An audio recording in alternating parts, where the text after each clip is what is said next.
Graduation का दिन। Prom queen ने मुझे 40 लाख दिए और मुझे 3 साल के लिए अपना कॉन्ट्रैक्ट हस्बैंड बनने के लिए कहा। लेकिन 3 साल का समय हमारे समझौते को भुला देने के लिए काफी था। आज नींद और जागने के बीच की स्थिति में मैं रेंगते हुए उसके बिस्तर पर चला गया। हालांकि उसने मुझे लात मारकर दूर कर दिया। मुझे मत छुओ। बस इसी तरह शरीर और आत्मा की पीड़ा के बीच मैंने 2000 दिन और रातें बिताईं। आज मैं वास्तव में इसे और नहीं रोक सका। शियानुआन, चलो तलाक ले लेते हैं। मेरी एक बात की वजह से नाश्ते का खुशनुमा माहौल तुरंत जम गया। क्या तुमने इसके बारे में अच्छी तरह सोच लिया है? अगर तुम तलाक का प्रस्ताव रखते हो तो तुम्हें मुझे 40 लाख का मुआवजा देना होगा। अगर तुम मुझे 40 लाख नहीं दे सकते तो मैं तुम्हें वापस जेल भेज दूंगी। शियानुआन ने धमकी भरे लहजे में बात की। वह अभी तलाक नहीं चाहती थी। 3 सालों ने उसे अपने पास शुई नाम के लड़के की आदत डाल दी थी। मैंने मुस्कुराते हुए सिर हिलाया। चलो तलाक लेते हैं। उसके वापस आने तक इंतजार करना अच्छा नहीं होगा। इन पिछले 3 सालों में मेरा ख्याल रखने के लिए शुक्रिया। मैं 1 साल के भीतर तुम्हारे 40 लाख वापस करने का रास्ता निकाल लूंगा। क्या तुम्हारे पास आज समय है? चलो आज दोपहर को तलाक की प्रक्रिया पूरी करते हैं। उसके अहंकारी स्वभाव का मतलब था कि शिया नुआन मुझे दूसरा मौका नहीं देगी और हमें दोपहर की भी जरूरत नहीं पड़ी। सिविल अफेयर्स ब्यूरो खुलने के 10 मिनट के भीतर ही हम बाहर आ गए। उसने मेरी तरफ देखा तक नहीं और गाड़ी चलाकर चली गई। दरवाजे के बाहर खड़े होकर मेरी आंखें कड़वाहट से भरी थीं। इससे पहले कि वह 200 मीटर भी गई होती, एक फोन कॉल ने शिया नुआन को किनारे गाड़ी रोकने पर मजबूर कर दिया। जैसे ही कॉल कनेक्ट हुआ, दूसरी तरफ से एक परिचित लेकिन अजीब आवाज आई। शिया नुआन, कल रात उसने फोन क्यों उठाया था? मैं वास्तव में बहुत खुश था और तुम्हें बताना चाहता था कि मैं तुरंत देश लौट रहा हूं। लेकिन जब मैंने बोलना खत्म किया तो वह वास्तव में वही था जिसने मुझे बताया कि उसे पता है। मुझे मत बताना कि तुम दोनों पहले से ही। डूजी थिंग, कृपया अपने दिमाग की गंदगी को दूर रखें। मेरा फोन कल रात पहली मंजिल पर रह गया था। क्या कुछ और है? मैं व्यस्त हूं। कॉल के बैकग्राउंड में दूसरी महिलाओं की आवाजें सुनकर शिया नुआन ने तुरंत फोन काट दिया। उसे अचानक लगा कि उसका सिर पहले किसी दरवाजे में दब गया होगा। वह ऐसे चरित्रहीन व्यक्ति को कैसे पसंद कर सकती थी? तलाक और डूजी तेंग से घिन आने के बीच शिया नुआन में काम पर जाने की हिम्मत नहीं बची थी। वाइस प्रेसिडेंट वेन, जो बिना किसी कारण के कभी अनुपस्थित नहीं रही थीं, चमत्कारिक रूप से काम छोड़कर वैन परिवार के घर वापस आ गईं। शिया नुआन ने सीधे बेडरूम का दरवाजा धकेला। चैन नुआन्नू, जो अभी तक बिस्तर से नहीं उठी थीं, ने अपनी कीमती बेटी को देखने के लिए सिर घुमाया और खुद को कसकर गले लगा हुआ पाया। मां, मैंने शुई से तलाक ले लिया है। वैन हाउस में सुबह 11 बजे शिया नुआन को सोफे पर बैठकर अपने माता पिता के सवालों का सामना करना पड़ा। ओल्ड वैन एक ऐसे व्यक्ति थे जो अपने बच्चे को बहुत लाड प्यार करते थे, लेकिन आज उन्होंने अपनी बेटी का बचाव नहीं किया और अपनी लाडली को डांट खाने दी। शियानुआन, तुम सच में नहीं जानती कि तुम्हारे लिए क्या अच्छा है।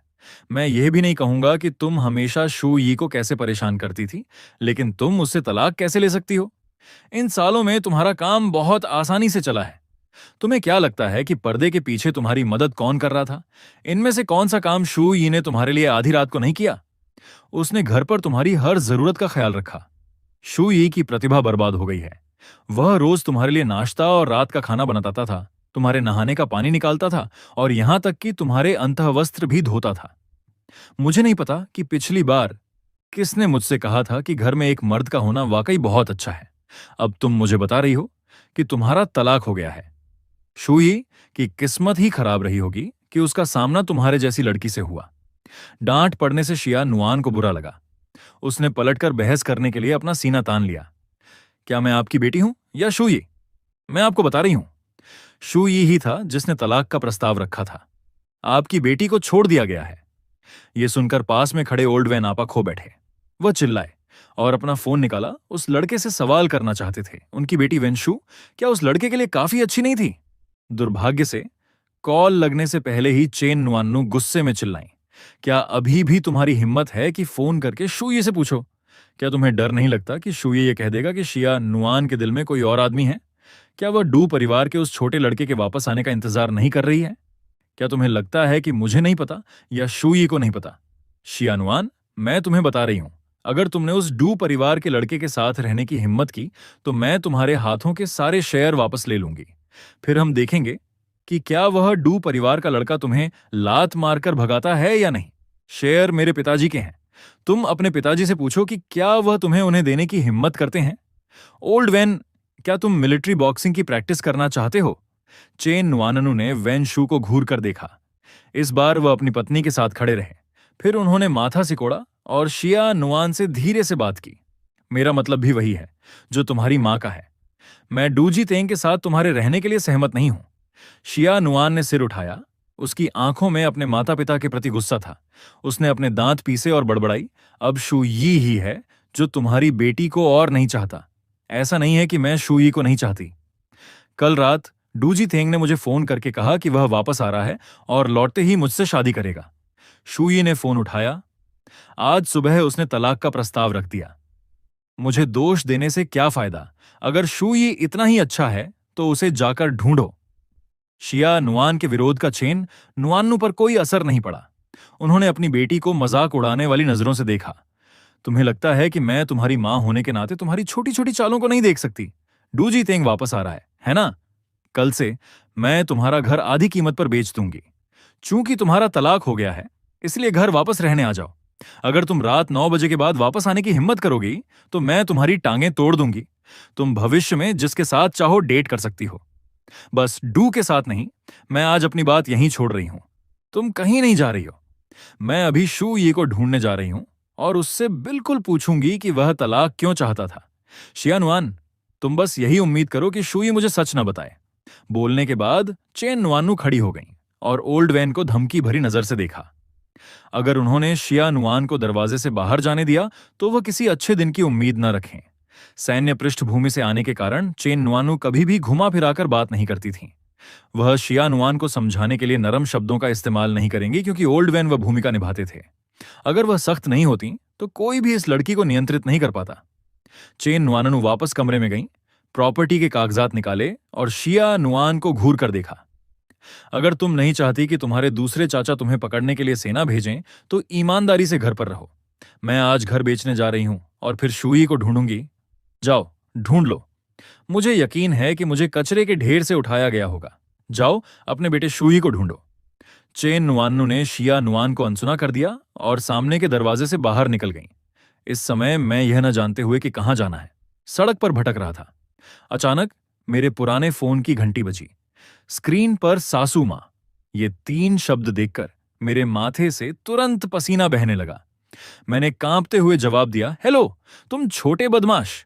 क्या यह बुढ़िया तुम्हें बहुत ज्यादा छूट दे रही है। एक बार फिर हेलो बोलकर देखो। मैं अभी सेना को फोन करूंगी और तुम्हें उड़वा दूंगी, तुम छोटे कमीने। मां, मुझसे गलती हो गई। ये हुई ना बात। दोपहर हो गई है और तुमने खाना नहीं खाया है ना। मैं पीपल्स किचन में तुम्हारा इंतजार कर रही हूं। मैं शिया नुआन के साथ तुम्हारे तलाक के बारे में पूछना चाहती हूं। मैं तुम्हें सिर्फ 10 मिनट दे रही हूं।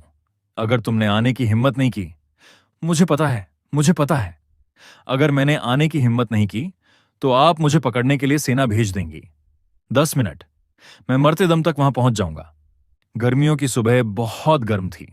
टैक्सी न मिल पाने के कारण मैं पूरे रास्ते दौड़ता रहा। जब मैं प्राइवेट रूम में दाखिल हुआ तो मेरी सासू मां अपना फोन निकाल रही थी। ऐसा लग रहा था जैसे वह नंबर मिलाने वाली हों। चेन नुआननू ने मुझे हाँफते हुए देखा और थोड़ा सिर हिलाया। बुरा नहीं है, तलाक के बाद भी तुम अभी भी मुझे, अपनी सासू मां को, एक महत्वपूर्ण व्यक्ति मानते हो। मुझे बताओ, तुमने शिया नुआन को तलाक क्यों दिया।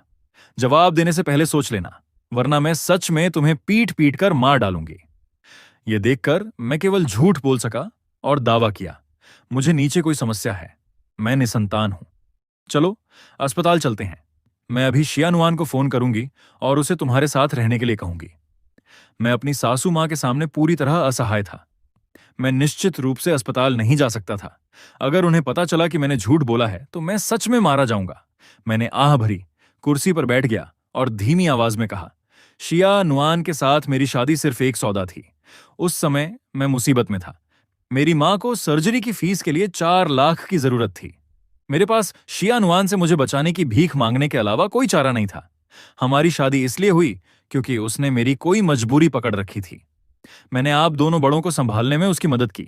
अब कॉन्ट्रैक्ट का समय खत्म हो गया है और मैं शिया नुआन को और देर तक नहीं रोक सकता। मेरी सासू मां के सामने चालाकी करना असंभव था। इससे मौत और भी बदतर होती। मुझे ईमानदारी से सब स्वीकार करना पड़ा। हालांकि इकबालिया बयान के दौरान मैंने सारी जिम्मेदारी अपने ऊपर ले ली, लेकिन चेन नुआन्नू का ध्यान कॉन्ट्रैक्ट मैरिज पर नहीं लग रहा था। इसके बजाय उन्होंने माथा सिकोड़ा और सवाल किया, क्या मैं बहुत बूढ़ी हूं? नहीं, नहीं, नहीं, आप बिल्कुल भी बूढ़ी नहीं हैं। तुम एक शब्द भूल गए। मां, आप बिल्कुल भी बूढ़ी नहीं हैं। बाहर हर कोई कहता है कि आप और शिया नुआन बहने लगती हैं। चेन नुआन्नू संतुष्ट थीं। फिर वह बोली, कॉन्ट्रैक्ट मैरिज। मैं इन 3 सालों को ऐसा मान सकती हूं जैसे तुम प्यार में थे। शिया नुआन में वास्तव में बहुत सारी खामियां हैं।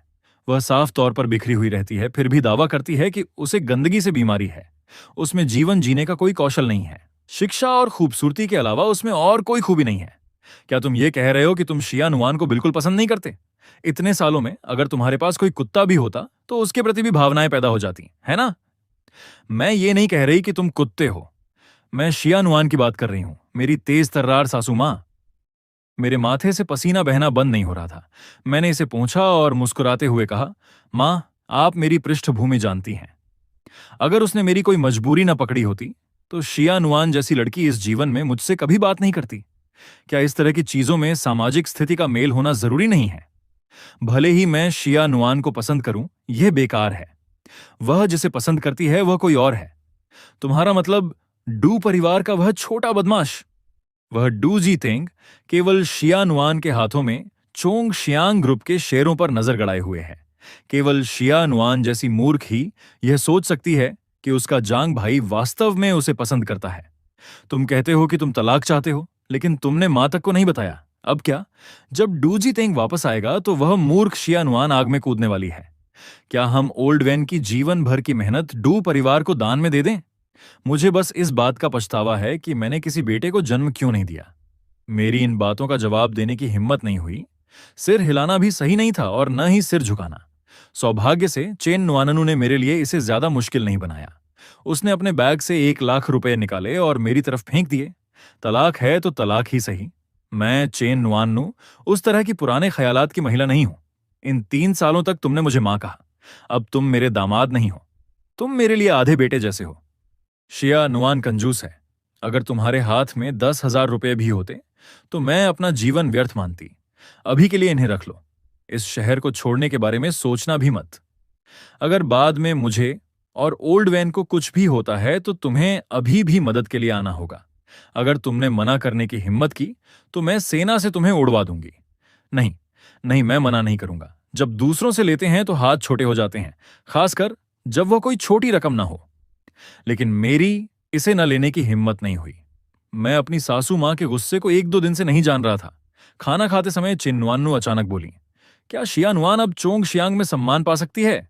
मैंने भरपेट खाते हुए सिर हिलाया। चैन नुआन्नू मुझे अपने दामाद को देखते हुए और भी पसंद करने लगी थीं। सुंदर शिया नुआन के लिए एक अच्छा मेल और बहुत प्रतिभाशाली। उन्होंने मुस्कुराते हुए मेरी ओर देखा और कहा, क्या तुम चोंग शियांग ग्रुप में वापस जाना चाहते हो? मैं ओल्ड वैन से कहकर तुम्हें प्लानिंग डिपार्टमेंट मैनेजर का पद दिला सकती हूं। मैं कड़वाहट से मुस्कुराया और अपना सिर हिला दिया। मां, मजाक करना बंद कीजिए। अगर मैं चोंग शियांग वापस गया तो शिया नुआन को लगेगा कि मैं उसका पीछा कर रहा हूं। अब जब हमारा तलाक हो गया है तो चलिए कुछ दूरी बनाए रखते हैं। इसके अलावा चोंग शियांग के कर्मचारी शिया नुआन के साथ मेरे रिश्ते के बारे में नहीं जानते, लेकिन उच्च अधिकारियों ने मुझे देखा है। साथ ही वह व्यक्ति वापस आ रहा है। चाहे जो भी हो, मैं शिया नुआन का पूर्व पति हूं। अपनी पूर्व पत्नी को किसी दूसरे आदमी के साथ चलते देखकर मुझे अभी भी दिल में बेचैनी होगी।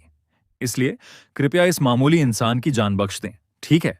चेन नुआन्नू के चेहरे पर स्पष्ट रूप से थोड़ी निराशा थी। उन्होंने धीरे से आह भरी। तुम्हारे खून में मौजूद सारा स्वाभिमान हमारे ऊपर इस्तेमाल होता है और तुमने इसका एक अंश भी उस छोटी मूर्ख शिया नुआन को नहीं दिया। वह अभी भी मूर्खतापूर्ण तरीके से सोचती है कि तुम्हारी सारी क्षमताएं उसने सिखाई हैं। चूंकि तुम जिद कर रहे हो, मैं तुम्हें मजबूर नहीं करूंगी।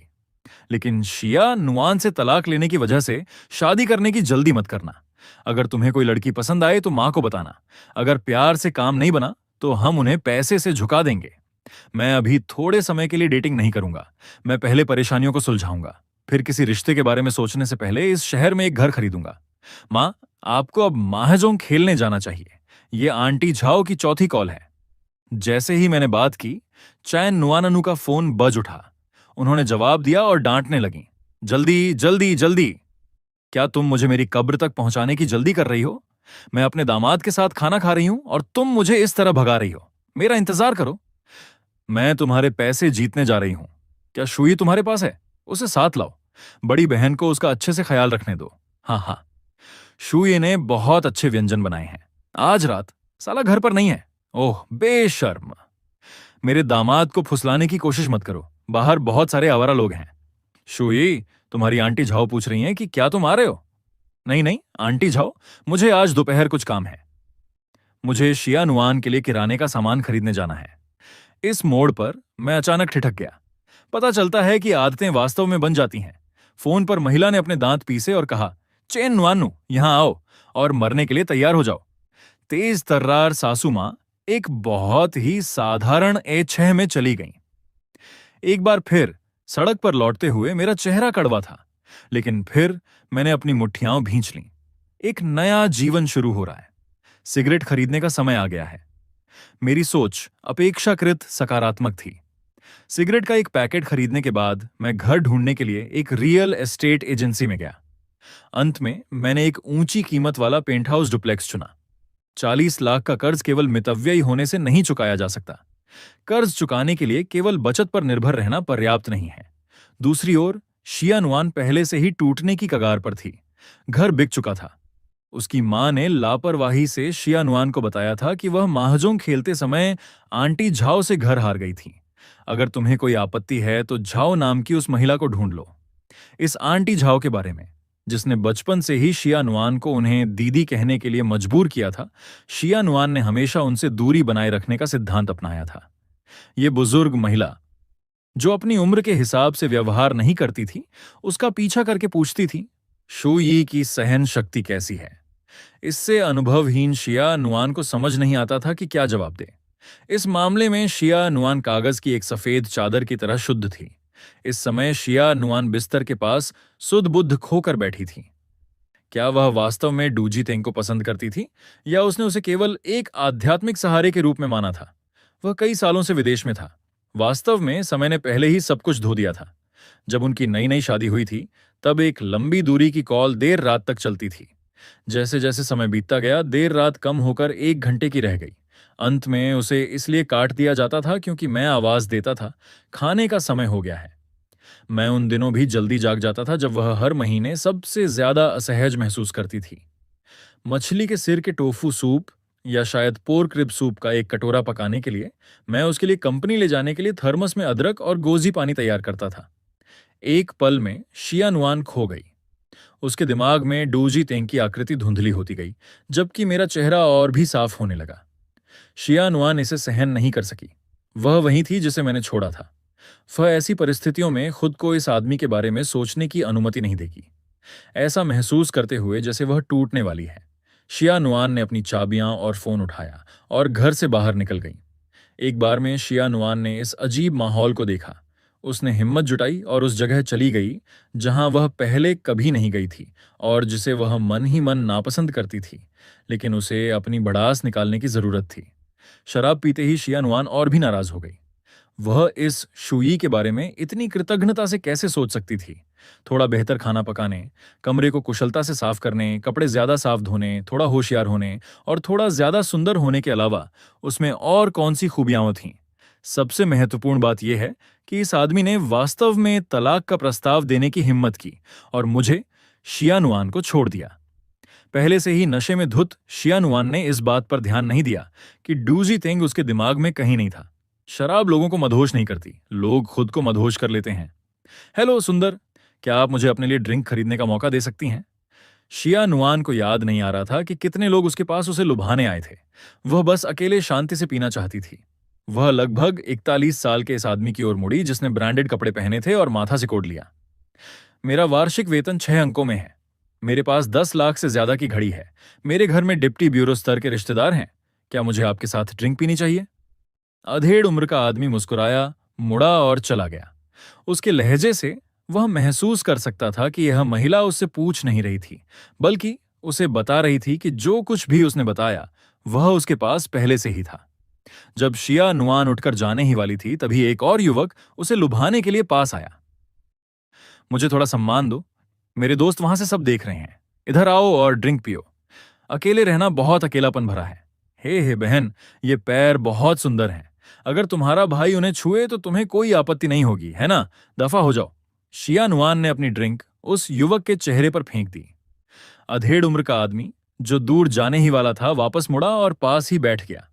ऐसा लग रहा था जैसे वह नायक द्वारा सुंदरी को बचाने के अवसर का इंतजार कर रहा हो। युवक ने पूरी तरह से अपना मान खो दिया था। दिखावा करना बंद कर दिया और अपने दांत पीसते हुए गाली दी, कुतिया, और जोर दिखाने के लिए अपना हाथ उठाया। लेकिन उसका हाथ नहीं गिरा, उसकी कलाई पकड़ ली गई थी। युवक के बगल में एक मोटा लड़का दिखाई दिया। शेन झिजिंग, अगर तुम यहां जोर दिखाओगे तो क्या तुम बाहर ले जाए जाना चाहते हो? हर कोई ऐसा नहीं होता जिसे तुम छू सको, समझे? दूर से शेन झिजिंग के दोस्तों ने भी असामान्य स्थिति देखी और उठकर इधर आ गए, लेकिन मोटे लड़के ने देखा तक नहीं। उसने शेन झिजिंग का हाथ पकड़ा और उसे एक तरफ फेंक दिया। फिर शिया नुआन की ओर देखकर धीरे से और गर्मजोशी से मुस्कुराया। भाभी, आप यहां अकेले क्यों आए? इस समय नशे में धुत शिया नुआन ने भ्रमित आंखों से मोटे लड़के को देखा, अपना सिर झुकाया और उत्सुकता से पूछा, शूई का भाई, धर्म भाई। मेरा उपनाम सुन है, बस मुझे फू बाओ कहें। ये बार मेरे चाचा बहन और अन्य लोगों द्वारा खोला गया है। यहां सुरक्षित रहें भाभी। आप यहां गाड़ी चलाकर आएं। इतनी देर रात यह सुरक्षित नहीं है।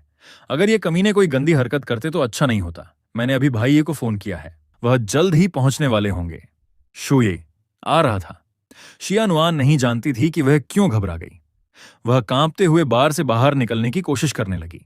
ऐसा क्यों था कि जितना वह इस आदमी को नहीं देखना चाहती थी, उतना ही वह उसे संबंध नहीं तोड़ पा रही थी। शिया नुआन जाना चाहती थी और शेन जिजिंग के लोग निश्चित रूप से सहमत नहीं हुए, चिल्लाते हुए कि उन्हें स्पष्टीकरण चाहिए। सुन, फू बाओ ने माथा सिकोड़ा, एक कुर्सी उठाई, उपद्रवियों की ओर इशारा किया और गाली दी। क्या तुम में से कोई भी अपनी किस्मत आजमाना नहीं चाहता? क्या तुम्हें सच में लगता है कि मेरी तुम्हें हटाने की हिम्मत नहीं होगी? ऊपर जाओ और उन्हें खेलना बंद करने के लिए कहो। कोई यहां परेशानी खड़ी कर रहा है। मेरी भाभी के चाचा प्रांतीय सार्वजनिक सुरक्षा विभाग से हैं। यहां परेशानी पैदा करने के बारे में सोचना भी मत। हर कोई जानता था कि वे किसी मुसीबत में फंस गए हैं और थोड़ा डर महसूस करते हुए वे उदास होकर चले गए। दूर बैठा अधेड़ उम्र का आदमी ये देखकर कि सुंदरी को बचाने का कोई अवसर नहीं है, थोड़ा निराश हुआ, लेकिन वह जाने की जल्दी में नहीं था। वह देखना चाहता था कि इस लिली का आदमी कौन है। जैसे ही शिया नुआन लड़खड़ा रही थी और बार से बाहर निकलने वाली थी, वह सीधे अंदर आते हुए किसी से टकरा गई। Princess carry. मैंने शिया नुआन को अपनी बाहों में उठा लिया। सुन फूबाओ मुस्कुराते हुए मुड़ा और बार से बाहर चला गया। देखने वाले भी समझ गए उसका आदमी आ गया था। तुमने शराब पी और फिर भी गाड़ी चलाई। अगर फूबाओ ने तुम्हें नहीं देखा होता तो क्या तुम बस गाड़ी चलाकर वापस चली जाती? और इस तरह की जगह पर आना। अगर आज फूबाओ यहां नहीं होता तो क्या तुमने परिणामों के बारे में सोचा है? चेहरा होने का क्या फायदा? शिया नुआन ने मेरी बाहों में प्रिंसेस कैरी की मुद्रा में रहते हुए अपने हाथों से अपना चेहरा ढक लिया। वह नहीं चाहती थी कि मैं उसकी हालत देखूं। मैं उसे और ज्यादा डांटने के लिए बहुत आलसी था और जाने के लिए मुड़ा। हालांकि जैसे ही हमने बार के दरवाजे से बाहर कदम रखा, हवा शिया नुआन को लगी और उसने मुझ पर उल्टी कर दी। इस समय मैं लगभग टूटने वाला था। मैंने अपने दांत पीसे और चिल्लाया, मुझे वास्तव में तुम्हें अभी मां के पास ले जाना चाहिए और उन्हें बताना चाहिए कि हमारा अभी तलाक हुआ है और तुम यहां आकर नशे में धुत हो रही हो। मुझे कार की चाबियां दो। शिया नुआन ने मुझे धुंधला देखा और संघर्ष करते हुए चिल्लाई, वह मेरी मां है, तुम्हारी मां नहीं। फिर मैं तुम्हें तुम्हारी मां के घर भेज दूंगा। मेरे पास घर की चाबियां नहीं है। शिया नुआन, क्या तुम घर जाने की योजना नहीं बना रही थी? मुझे सच में गुस्सा आ रहा था। शिया नुआन मेरी बाहों में एक बच्चे की तरह छिप गई जिसने कोई गलती की हो। कुछ ही समय बाद मैंने सुबकने की आवाज सुनी, शुये, अब मेरा कोई घर नहीं है। मेरी मां ने मेरा घर बेच दिया। कोई चारा न होने के कारण मैं उसे केवल उसी घर में ले जा सका जिसे मैंने अभी किराए पर लिया था। पूरी रात सोफे पर सोने के बाद जागने पर मुझे पूरे शरीर में दर्द महसूस हुआ और उससे भी बुरा तब लगा जब मेरे अनछुए बिस्तर पर कब्जा कर लिया गया था। मेरी नींद फोन से खुली। भोर होने से पहले शिया नुआन का फोन लगातार बज रहा था। धुंधली हालत में उसे उठाकर जवाब दिया। दूसरी तरफ से तुरंत चेन नुआन्नू की शेर जैसी दहाड़ और एक दोस्ताना अभिवादन आया। तुम छोटी लड़की जब वापस आओगी तो मैं निश्चित रूप से तुम्हारी खाल उधेड़ दूंगी। मैंने अभी कहा था कि नहीं, देर रात बाहर नहीं रुकना, और तुमने पहले ही दिन ऐसा करने की हिम्मत की। चेन नुआन्नू की दहाड़ खत्म होने के बाद मैंने धीरे से कहा, मां, मैं शू यी हूं, शिया नुआन मेरे साथ है। फोन तुरंत काट दिया गया। मैंने भ्रमित होकर अपने हाथ में पकड़े फोन को देखा। उसी क्षण एक टेक्स्ट मैसेज आया, ओल्ड वैन और मैं यात्रा पर जा रहे हैं। शिया नुआन को अपने पास ही रहने दो, मुझे भी सुकून महसूस हो रहा है। अगर उसने मुझे फोन करने की हिम्मत की तो मैं उसे मिलिट्री बॉक्सिंग का स्वाद चखा दूंगी। मैंने भ्रम में फोन की ओर देखा। मेरी सासू मां को शिया नुआन की बिल्कुल भी चिंता नहीं है। खैर, ऐसा लगता है कि चिंता की कोई बात नहीं है। हम 3 साल तक साथ रहे। जब मैं उलझन में था, शिया नुआन चुपचाप मेरे पीछे आ गई। मेरा फोन चेक कर रहे हो? जब हमारा तलाक नहीं हुआ था तब तो मैंने तुम्हें मेरा फोन चेक करते नहीं देखा। जब मैं डूजी तेंग को कॉल कर रही थी तब भी तुमने नहीं पूछा। तलाक के बाद मेरा फोन क्यों चेक कर रहे हो? क्या तुम चाहते हो कि मैं तुम्हारी मदद करूं? मैं शिया नुआन की तरफ मुड़ा, जिसने अभी तक अपना चेहरा भी नहीं धोया था। मैंने अपनी आंखें बंद की और एक गहरी सांस ली। शिया नुआन, अगर तुमने फिर से शराब पीने की हिम्मत की तो मैं निश्चित रूप से मां को बता दूंगा। मुझे भूख लगी है। शिया नुआन ने जानबूझकर शराब पीने के विषय को टाल दिया। उसने अपना फोन लिया और मेरे सामने ब्लैकलिस्ट खोली। वहां डूजी तेंग का नंबर था। उसने फोन सोफे पर फेंक दिया और हाथ मुंह धोने के लिए बाथरूम की तरफ फुदकते हुए चली गई। शिया नुआन की पीठ को देखते हुए मेरी भावना बहुत अजीब थी। तलाक हुए 1 दिन भी नहीं हुआ और हम फिर से साथ रह रहे हैं। बाथरूम से गाने की आवाजें सुनकर मैं खड़ा हुआ और रसोई की ओर चल दिया। नाश्ता बनाते समय मैंने अपनी सासू मां की बातें उसे बता दी। मां और ओल्ड वैन यात्रा पर गए हैं। उन्होंने कहा कि वे घर की चाबियां साथ ले गए हैं। मां ने तुमसे मेरे साथ रहने को कहा है। मुझे कोई आपत्ति नहीं है। ऐसा नहीं है कि हम पहले साथ नहीं रहे हैं। शुई, जल्दी करो, मुझे आज काम पर जाना है। इन बेशर्म शब्दों को सुनकर मेरा मन हुआ कि कढ़ाई लेकर बाथरूम जाऊं और शिया नुआन से अपनी जान की लड़ाई लड़ूं। ये किस तरह की स्थिति है? शादी खत्म हो चुकी है, कॉन्ट्रैक्ट टूट चुका है, मेरी पीठ पर 40 लाख का कर्ज है, और फिर भी हम फिर से साथ रह रहे हैं। मेरे अंतर मन ने मुझे विरोध करने के लिए कहा। मैंने एक गहरी सांस ली। जल्दी से हाथ मुंह धो लो, मुझे भी तैयार होकर बाहर निकलना है। आज मेरी नई नौकरी के लिए इंटरव्यू है। जैसे ही मैंने बात की, शिया नुआन ने बाथरूम से अपना आधा सिर बाहर निकाला। शुई, क्या तुमने कल रात वापस आने पर मेरे कपड़े धोए थे? क्यों ना तुम काम करना छोड़ दो और बस मेरे नैनी बन जाओ। नहीं, अपनी पूर्व पत्नी और उसके पुराने प्रेमी को प्यार मोहब्बत करते हुए देखना। भले ही हमारी शादी एक कॉन्ट्रैक्ट थी, फिर भी एक आदमी के नाते मुझे कुछ सम्मान चाहिए, है ना? पुराना प्रेमी?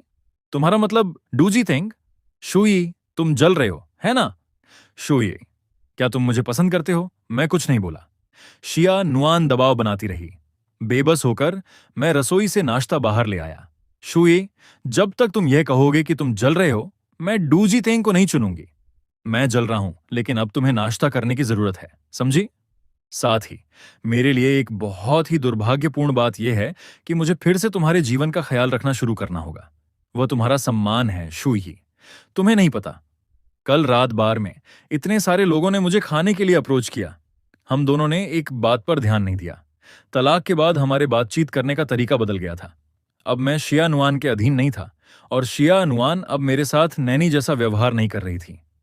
वह बार वाली घटना के बारे में मेरे सवाल पूछने से डर रही थी, और साथ ही ये सुनकर कि मैं जल रहा हूं, उसका मूड बहुत अच्छा था। उसकी उदासी दूर हो गई थी और उसने यहां रहने का विरोध नहीं किया। मेरा अंतर्मन हालांकि विलाप कर रहा था। मेरी किस्मत किसी से भी बदतर है, लेकिन 40 लाख तो फिर भी चुकाने ही होंगे। नाश्ते के दौरान मुझे ग्लोरी ग्रुप से जवाब मिला कि उनके पास आज इंटरव्यू के लिए समय है। उसके बाद मैं झूमते हुए ग्लोरी ग्रुप के मुख्यालय तक पहुंचा। जैसे ही मैं नई चुनौती का सामना करने के लिए आगे बढ़ने वाला था, एक बड़ी लाल रैप्टर गाड़ी मेरी नाक के पास से तेजी से गुजरी। डर के मारे मेरा आत्मविश्वास तुरंत गायब हो गया। जब मैं होश में आया तो रैप्टर दूर जाकर रुक चुकी थी। एक महिला बाहर निकली। काली बॉडीकॉन स्कर्ट, 7 या 8 सेंटीमीटर ऊंची एड़ी के जूते। महिला की कदकाठी बहुत आकर्षक थी और उसका पहनावा साहसी था, लेकिन मेरी आंखों में यह महिला वह अपराधी थी जिसने लगभग मेरी जान ले ली थी। इससे पहले कि मैं बहस करने के लिए ऊपर जा पाता, वह आकर्षक महिला दौड़ती हुई गई और ग्लोरी ग्रुप के दरवाजों के पीछे गायब हो गई। मैंने अपनी ठुड्डी खुजलाई और चुपचाप विचार किया, यह महिला अच्छी इंसान नहीं लगती। ग्लोरी ग्रुप के मानव संसाधन विभाग के इंटरव्यू कार्यालय में मैं एक कुर्सी पर 3 इंटरव्यूअर्स के सामने बैठा था, 2 पुरुष और एक महिला। यह एहसास मुझे पुलिस स्टेशन में पूछताछ की याद दिला रहा था। बीच में बैठी महिला इंटरव्यूअर पहले बोली, पहले अपना परिचय दें। मेरा उपनाम झाओ है और मैं एचआर विभाग की मैनेजर हूं। मैं आपको बेहतर ढंग से समझने के लिए आपसे सवाल पूछूंगी। ये दोनों आपके जवाबों और अनुभव के आधार पर फैसला करेंगे कि क्या हम साझेदारी कर सकते हैं। ग्लोरी ग्रुप में सभी कर्मचारी कंपनी के साथ साझेदारी में होते हैं। यहां कोई रोजगार एम्प्लॉयमेंट नहीं है। साथ ही ग्लोरी ग्रुप अन्य समूहों की तुलना में थोड़ा अधिक मानवीय है। अब मैं कंपनी के सिस्टम का परिचय दूंगी और आप विचार कर सकते हैं कि इंटरव्यू जारी रखना है या नहीं। मैनेजर झाओ के हाव भाव बहुत सौम्य थे और उनके शब्दों में कोई अहंकार नहीं था। इससे मुझे बहुत सहज महसूस हुआ। कंपनी सिस्टम के बारे में जानने के बाद मैंने व्यक्त किया कि मैं इसे स्वीकार कर सकता हूं। मैनेजर झाओ ने अपनी आंखें सिकोड़ी और मुस्कुराईं। चोंग शियांग ग्रुप की तुलना में हम ग्लोरी में अपने कर्मचारियों के साथ अधिक मानवीय व्यवहार करते हैं। काम पर आना कोई गुलामी का दस्तावेज साइन करने जैसा नहीं है। अब मैं आपसे कुछ सवाल पूछूंगी। जैसे आपको हमसे संतुष्ट होना जरूरी है, वैसे ही हमें आपसे संतुष्ट होना है। पहले अपना परिचय दें। मैंने मुस्कुराहट बटोरी और धीरे से कहा, शुई, हान जाति, 25 वर्ष, तलाकशुदा। मेरे पास चोंग शियांग ग्रुप के प्लानिंग विभाग में 3 साल का अनुभव है। मैंने कुछ छोटे प्रोजेक्ट्स प्लान किए हैं और ग्लोरी ग्रुप की प्लानिंग में भी भाग लिया है। मेरी शिक्षा केवल हाई स्कूल तक है। पहले साल में घर पर एक दुर्घटना हो गई थी, इसलिए मुझे पढ़ाई छोड़नी पड़ी। क्या मैं आपके तलाक का कारण पूछ सकती हूँ? मेरी पूर्व पत्नी के साथ पारिवारिक पृष्ठभूमि में बहुत बड़ा अंतर था। मैं उसे पीछे नहीं खींचना चाहता था। अगर मैं आपसे कहूं कि अभी यूनिफॉर्म वर्ल्ड से निपटने के लिए एक योजना बनाएं, तो आप कहां से शुरू करेंगे? मुझे लगता है कि यूनिफॉर्म वर्ल्ड को निशाना बनाने की कोई जरूरत नहीं है। यह सिर्फ एक ब्रांड है जो निचले स्तर, लो एंड का रास्ता अपना रहा है। इसके मुख्य ग्राहक ज्यादातर मध्यम आयु वर्ग और बुजुर्ग हैं। यूनिफॉर्म वर्ल्ड चोंग शियांग डिपार्टमेंट स्टोर को बचाने का सिर्फ एक तरीका है, बदलाव चुनने का एक रास्ता। ग्लोरी डिपार्टमेंट स्टोर मुख्य रूप से पैसा कमाने के लिए गोल्ड स्टोर्स और लग्जरी काउंटरों पर निर्भर है। यूनिफॉर्म वर्ल्ड की नकल करना अनावश्यक है और इसका परिणाम अच्छा नहीं होगा। एक आखिरी सवाल, आपने चोंग शियांग ग्रुप क्यों छोड़ा? क्या घर से बहुत दूर होना एक कारण माना जा सकता है? ठीक है, आपको कल रात तक जवाब मिल जाएगा। मैं मिस्टर शू के साथ काम करने के लिए उत्सुक हूं। कमरे से बाहर निकलते समय मैं अभी भी सुध-बुध खोया हुआ था।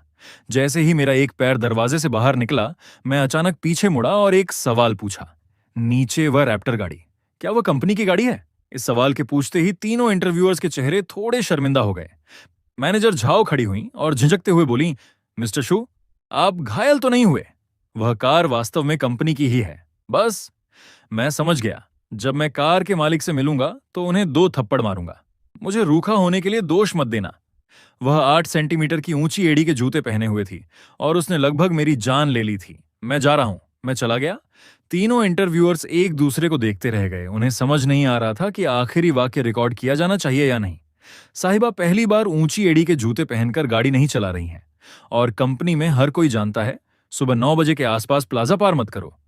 निश्चित रूप से अपना नंबर मत छोड़ो। निश्चित रूप से फुटपाथ पर चलो। मैनेजर झाओ ने आह भरी। मुझे लगता है कि वह अच्छा है। चलिए, उसे आजमाने के लिए रख लेते हैं। वैसे भी 1 महीने का प्रोबेशन पीरियड है। कॉन्ट्रैक्ट में लिखा होगा कि उसे 1 महीने के भीतर बिना किसी कारण के निकाला जा सकता है। जहां तक उसके लगभग टकरा जाने की बात है, तो इसे हमारी साहिबा की ओर से स्वागत उपहार समझें। आखिरकार हम सभी ने इसका अनुभव किया है। ये ग्लोरी ग्रुप में एक परंपरा बन गई है। लिफ्ट का इंतजार करते हुए मेरे मन में डर बना हुआ था। मुझे आश्चर्य हुआ कि क्या यह तलाक का प्रतिफल है? पहले तलाक, फिर चेन नुआन्नू से डांट, फिर शिया नुआन का वापस आना, आज सुबह कार से लगभग मौत। और इंटरव्यू भी आदर्श नहीं था। लिफ्ट खुली। जैसे ही मैं अजीब ख्यालों के साथ बाहर निकला, मुझे अपने सीने पर कोमलता का एहसास हुआ। इससे पहले कि मैं देख पाता कि सामने क्या है, मेरे पेट पर एक जोरदार मुक्का पड़ा। फिर मेरे कानों में तीखी डांट गूंजी। क्या चलते समय तुम्हारी आंखें नहीं होती? इस महिला का फायदा उठा रहे हो? क्या तुम मरना चाहते हो? शब्द खत्म होने से पहले ही किसी ने मेरे बाल पकड़ लिए और मुझे थप्पड़ मार दिया। अपने बाल फिर से पकड़े जाने पर मैं आग बबूला हो गया। मैंने हाथ बढ़ाया और उस महिला के बाल पकड़ लिए। महिला के मुंह से चीख निकल गई और उसकी ऊंची एड़ी ने मेरे जूते पर जोर से पैर मार दिया। फिर मेरी कराह निकल गई। इस बार मैंने अपने सामने वाले व्यक्ति को साफ देखा। ये वही महिला थी जिसने अभी मुझे लगभग मार ही डाला था। मुझे बताओ तुम किस विभाग में हो? ये महिला तुम्हें अभी नौकरी से निकालने जा रही है, मुझे छोड़ो। बोलते हुए महिला की पकड़ और मजबूत हो गई। खुद को शरीफ न मानते हुए मैंने भी कोई कसर नहीं छोड़ी। मैंने अपने दांत पीसे और चिल्लाया, मैं तुम्हारी कंपनी से नहीं हूं। तुमने नीचे मुझे लगभग टक्कर मार दी थी। मैं बस तुम्हें ढूंढने की जगह तलाश रहा था। इस हंगामे ने देखने वालों को इकट्ठा कर लिया।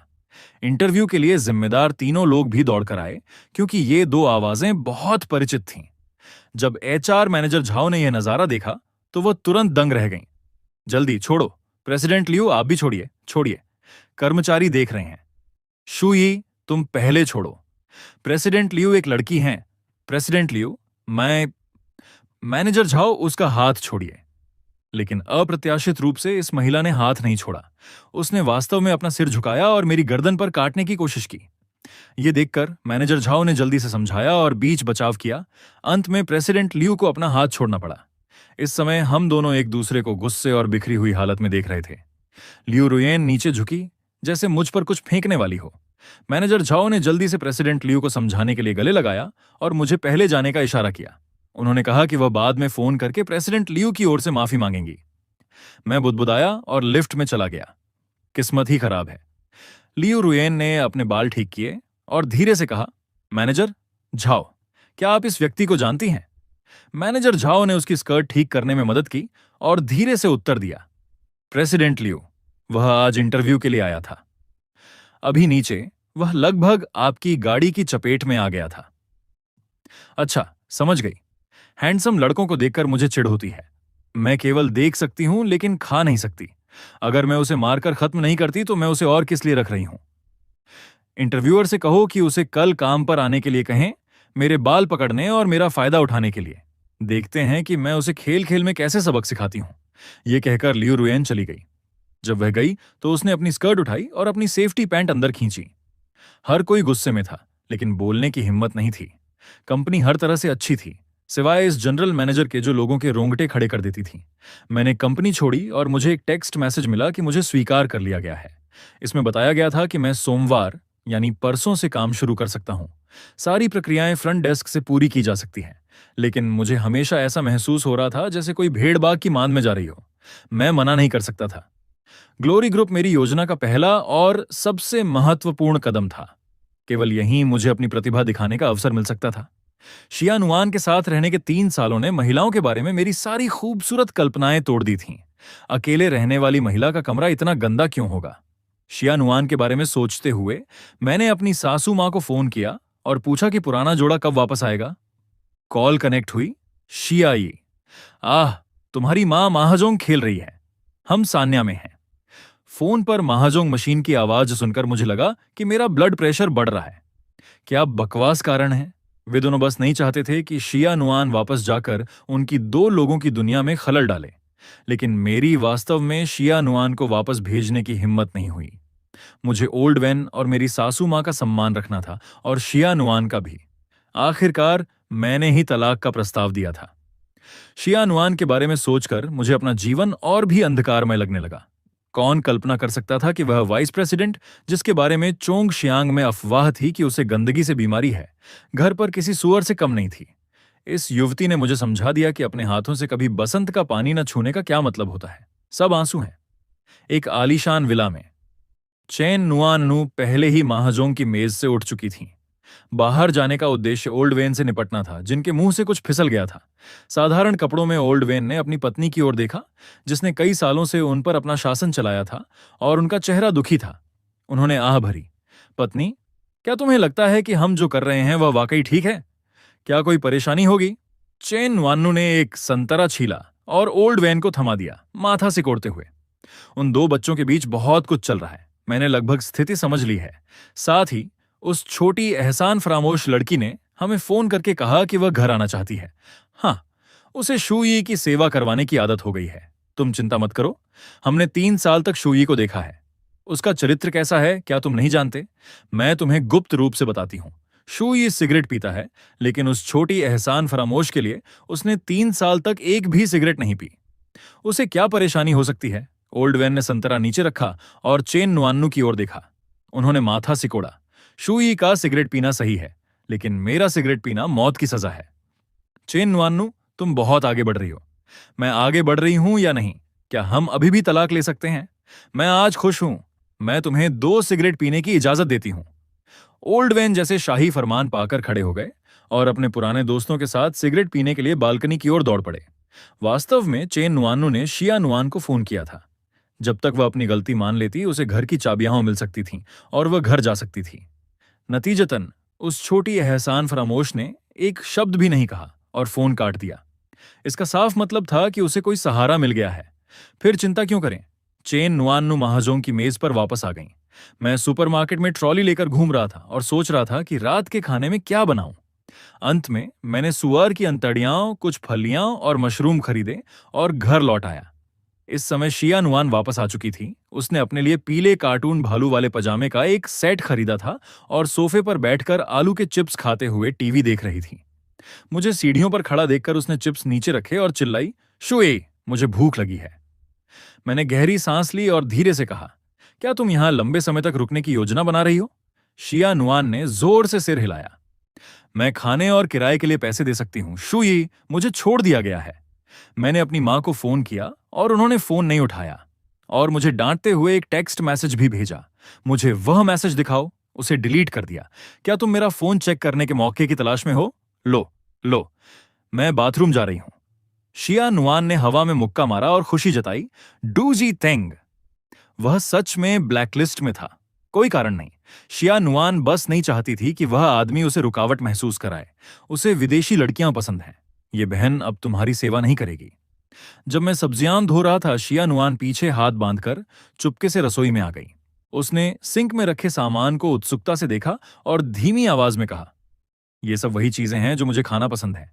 क्या तुम्हें डर नहीं लगा कि मैं आज वापस नहीं आऊंगी? मैंने सब्जियां धोते हुए सिर तक नहीं घुमाया और शांति से जवाब दिया, क्या तुम्हें रसोई की गंध से नफरत नहीं है? यहां क्यों खड़ी हो? मैं खाने के मामले में नखरेबाज नहीं हूं। अगर तुम नहीं भी आती तब भी मैं यही बनाता। शुई, तुम वाकई बदल गए हो। मर्द चंचल होते हैं। तलाक के कुछ ही दिन हुए और तुम मेरे साथ इतने ठंडे हो गए। मत भूलो, ये बहन अभी भी तुम्हारी लेनदार है। मेरा पैसा वापस करो। और अगर तुम नखरेबाज नहीं हो तो तुमने क्रैब क्यों नहीं खरीदे? केकड़े हमेशा शिया नुआन ही खरीदती थी, खाने के लिए तैयार। शादी के बाद के सालों में हमारा सिर्फ एक बार झगड़ा हुआ था और उसकी वजह यह थी कि शिया नुआन ने केकड़े खरीदे और मुझसे उन्हें पकाने के लिए कहा। मैं ऐसा नहीं कर सका और उन्हें मछली के टैंक में रख दिया। फिर अगले दिन मैंने शिया नुआन को उबलते बर्तन में एक एक करके जिंदा केकड़ों को भांप देते देखा। उस पूरी शाम मेरा चेहरा उतरा रहा। मैंने न रात का खाना बनाया, न बर्तन धोए और न ही रसोई साफ की। शिया नुआन जानती थी कि उसने कुछ गलत कह दिया है। मैंने इसे दिल पर नहीं लिया। मैं मुड़ा और रसोई से बाहर निकल गया। जैसे ही शिया नुआन ने सोचा कि मैं फिर से हमला करने वाला हूं, मैं हाथ में दही का डिब्बा लेकर वापस आया। जाओ सोफे पर बैठो और इसे पियो। यहां मुझे परेशान मत करो। तलाक के बाद से मैं अब शिया नुआन के अधीन नहीं था। मेरे स्वभाव में औरतों को खुश करने का कोई इरादा नहीं था। सब बराबर हैं, भले ही तुम अब लेनदार हो। शिया नुआन वहां से नहीं गई। उसे नहीं पता था कि जब वह कह रही थी कि मैं बदल गया हूं तो वह भी बदल गई थी। शायद उनके बीच का रिश्ता बदल गया था। अब पति पत्नी नहीं रहे। आंतों, इंटेस्टाइन्स में और मिर्च डालो, इससे स्वाद बेहतर आता है। क्या तुम भूल गई कि कैसे रात के 2 बजे तुम दर्द से बिस्तर पर तड़प रही थी? तुमने आधी रात अस्पताल में बिताई थी। यह शादी के दूसरे साल की सर्दियों की बात थी। शिया नुआन चिल्लाई कि उसे बॉइल्ड फिश खानी है, वह भी सबसे तीखी वाली। फिर आधी रात को उसे अस्पताल ले जाना पड़ा। डॉक्टर ने बताया कि उसे आंतों में ऐंठन, इंटेस्टाइनल स्पैम्स हुई है। न ड्रिप काम आ रही थी न कुछ और। आखिरकार मेरे पास शिया नुआन को पानी पिलाते रहने के अलावा कोई चारा नहीं था। मैं पूरी रात बिस्तर के पास बैठा रहा, जबकि वह रात भर रोती रही।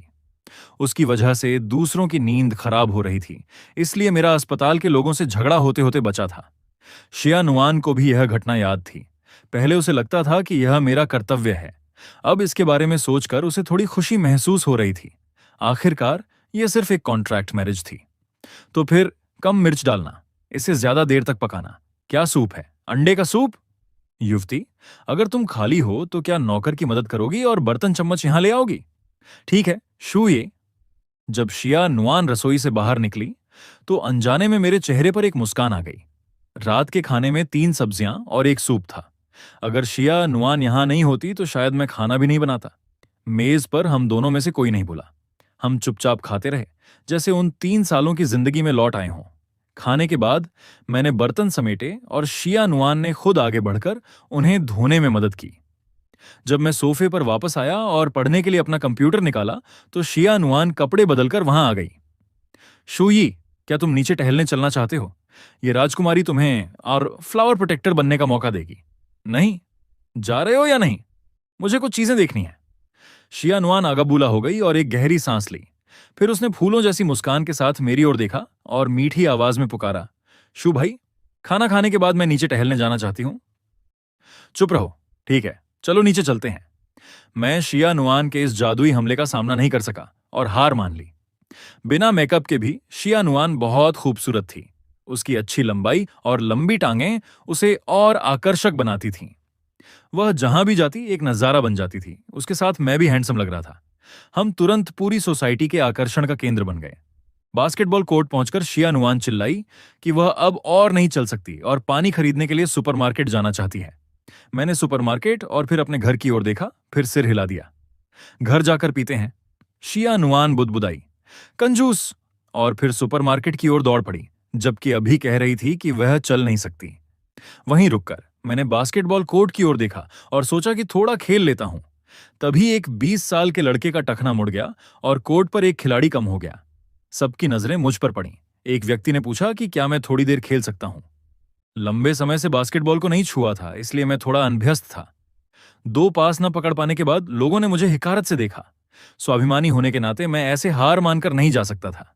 मैंने अपनी जैकेट उतारी और वापस कोर्ट पर उतरा।